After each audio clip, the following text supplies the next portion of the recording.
Tool crib log, day 5 of 7. They say by day 5, you're either part of the crew or you're halfway to the door. I'm still here, so I guess that says something. Showed up before the sun even thought about shining. Coffee in hand, boots still half asleep. Pete was sitting in his office door, eyes half closed like he didn't even have the energy to grumble this morning. Jenkins was poking around in the welding booth, which is never a good sign. First thing out of Tommy's mouth today was, "Hey, you got that long pipe that turns bolts?" I blink at him. "The what now?" "You know," he says, waving his hands like he's stirring a pot. "That long pipe with the spinny bit on the end." "You mean a socket wrench, Tommy?" "Yeah, that's it. Got one of those?" I hand him the ratchet and say, "Try not to break it, all right?" 10 minutes later, he's back. "You got that plastic circle that keeps pipes from leaking?" "You mean an O-ring?" I ask. He nods, dead serious. "Yeah, O-ring. That's the one." Pete's just watching all this like it's the best entertainment he's had in weeks. "Kid's learning," he says, trying not to laugh. Slowly, I say back. Meanwhile, Gus is wandering around with that permanent grin of his, talking about union rules that I'm pretty sure he made up on the spot. "You know," he says, leaning in like he's telling a secret, "the union used to have a rule about how many coffee breaks you could take in an hour.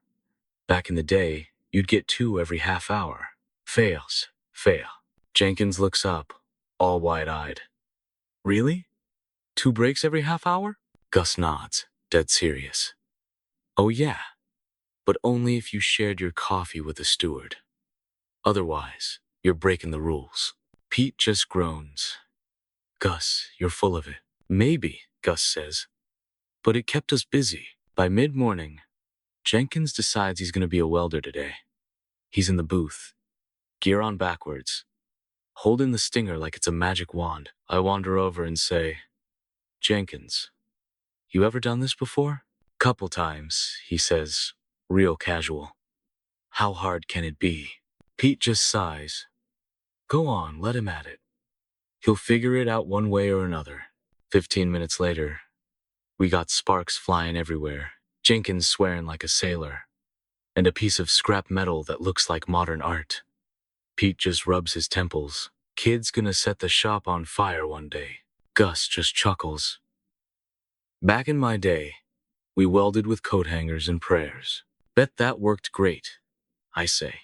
"It did till it didn't," Gus says, still grinning. Then Lisa shows up, clipboard in hand, that same no-nonsense look she's been wearing since day one.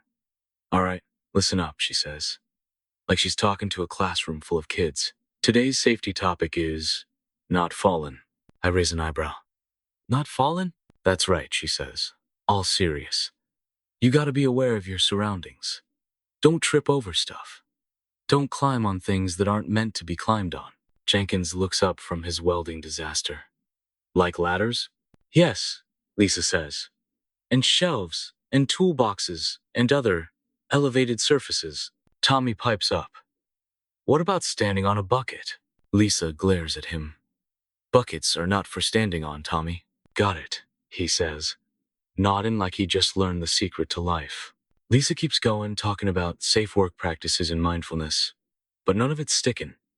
She ends with, "Stay safe, everyone," like she just cured world hunger, then walks off. Pete just shakes his head. "She's got a way of making you feel dumber every time she talks." "True," I say, "but she means well." Meanwhile, Jenkins is back at it, welding away like a man possessed. He's got a bead going that looks like a drunk snake, helmet half-cocked, sparks flying everywhere. "Need a hand?" I ask. "Nah," he says, wiping sweat off his face. "I think I'm getting the hang of it." "Sure, buddy," I say. "Just don't weld your boots to the floor." Gus is watching from the sidelines, offering his usual brand of helpful advice. "You know, if you spit on the weld, it'll cool it down faster. Old trick from the rigs." Pete just groans. "Gus, that's not a thing." "Worked for me," Gus says, winking. By lunch, the place smells like burnt metal and singed hair. Pete's got some mystery stew today. Jenkins is eating peanut butter straight from the jar, and Gus is still working on those pickled eggs. He offers me one again. "No thanks, Gus." I say. Suit yourself, he says. Back in the day, these kept us welding all night. Pretty sure that's just food poisoning, Gus, I mutter. Tommy's wandering around, asking for something else weird. Hey, you got one of them twisty sticks for loosening pipe caps? You mean a pipe wrench? I ask. He nods like I just told him the meaning of life. Yeah, that. I hand him one and say, Twisty stick. Kid's got away with words. Pete's just staring at him. One day he'll get it, he says. Maybe, I say. But not today. Afternoon rolls around and Jenkins is still welding somehow. He's managed to fuse 2 wrenches together into a modern art piece. Pete just throws his hands up. I give up. Let him have at it. Gus shuffles by, nodding like Jenkins is doing something important. He's got gumption, he says. Yeah, but he's gonna run out of wrenches, I say. Hey, Gus says, spraying WD-40 on a hinge that don't squeak. Long as he ain't slacking off, Yeti won't get him. Yeti again, Gus? I ask. Yup, Gus says, dead serious. Tar Sand Yeti's always watching. Tommy's eyes go wide. He's real? Real enough to keep you honest, Gus says, with that twinkle in his eye. By quittin time, Pete gives me that same tired nod like he's hanging on by a thread. Jenkins is covered in soot and looking proud as hell. Tommy's still asking for tools that don't exist. And Gus? He's standing by the door, pickled egg in hand, ready to share another piece of ancient wisdom. Take one for the road, he says. Nope, I say. Suit yourself, he says. Tomorrow's another day. As I'm heading out, Pete says, see you tomorrow, bud. Jenkins is wrapping up extension cords like a rodeo clown.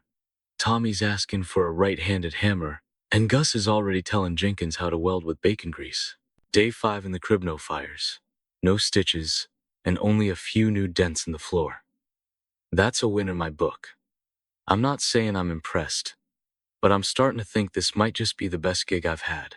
2 days left, can't wait to see what else this crew can come up with. End log. Back tomorrow. Probably.